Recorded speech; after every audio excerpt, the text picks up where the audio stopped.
The Singing Bamboo of Harimun Salak, a full interactive storytelling journey for grade 6 by me, Slamet Yono. Good morning class, my name is Mr. Slamet Yono. I am your class teacher and a student at UMI Sukabumi. Today we are going on a journey up the majestic slopes of Mount Harimun Salak, right here in our Sukabumi region. We will learn how nature, courage, and a beautiful song can change the world. Are you ready? At the base of the mountains lies the quiet village of Chicole. It was once a place of eternal green where river danced and the wind sang soft lullabies through the trees. The animals and the villagers lived in perfect balance. Everyone respected the forest, knowing that the mountain had its own mysterious heart beating with golden life. Now introducing our hero, the quiet boy. In this peaceful valley lived a young, gentle boy named Adi. Adi was very shy and didn't talk much to other children. He preferred to walk alone through the whispering groves. But Adi had a secret, extraordinary gift, a talent that connected his soul directly to the surrounding wilderness.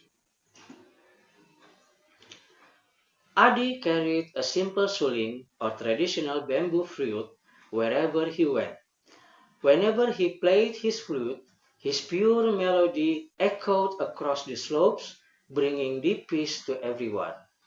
His music was so warm and magical that mountain birds would fly down to sit on his shoulders.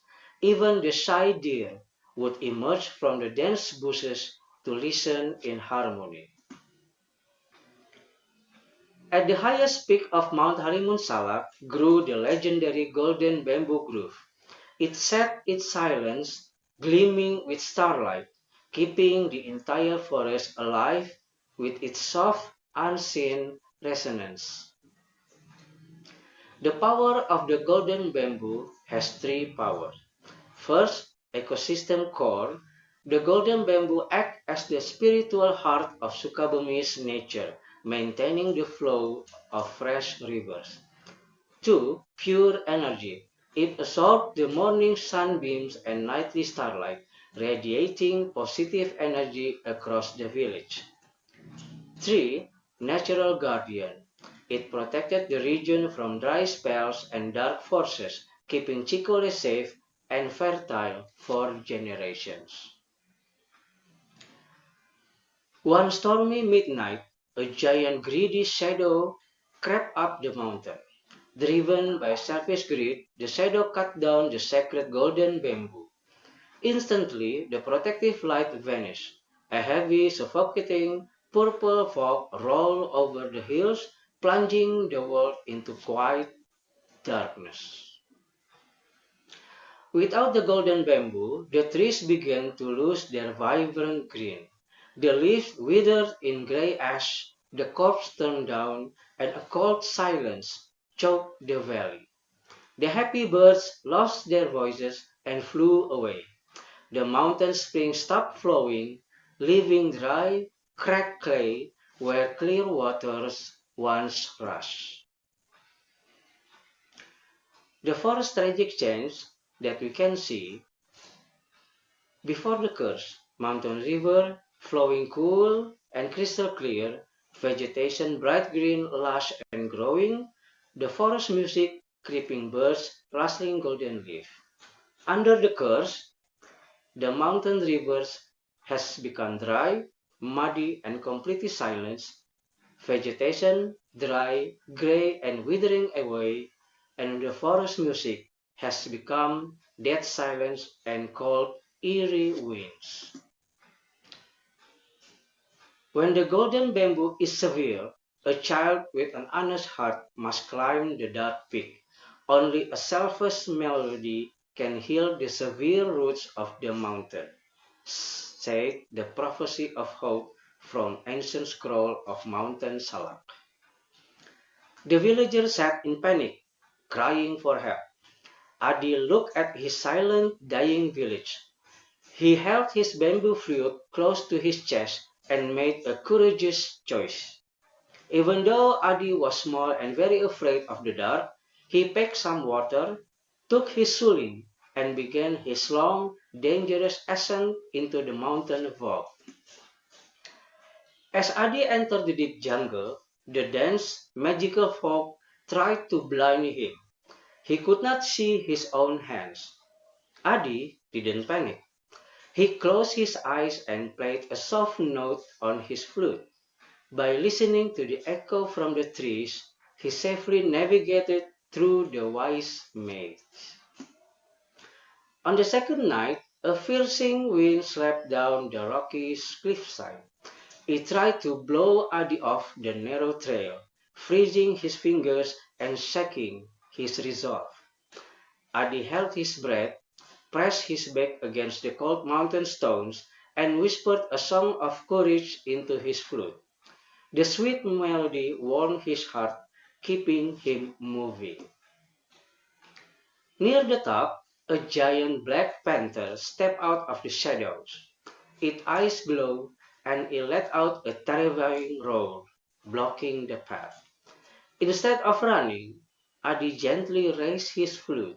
He played a sweet, soothing lullaby of peace and love. The panther's angry eyes softened. It sat down, bowed its head, and let Adi pass safely. At midnight, Adi finally reached the misty summit.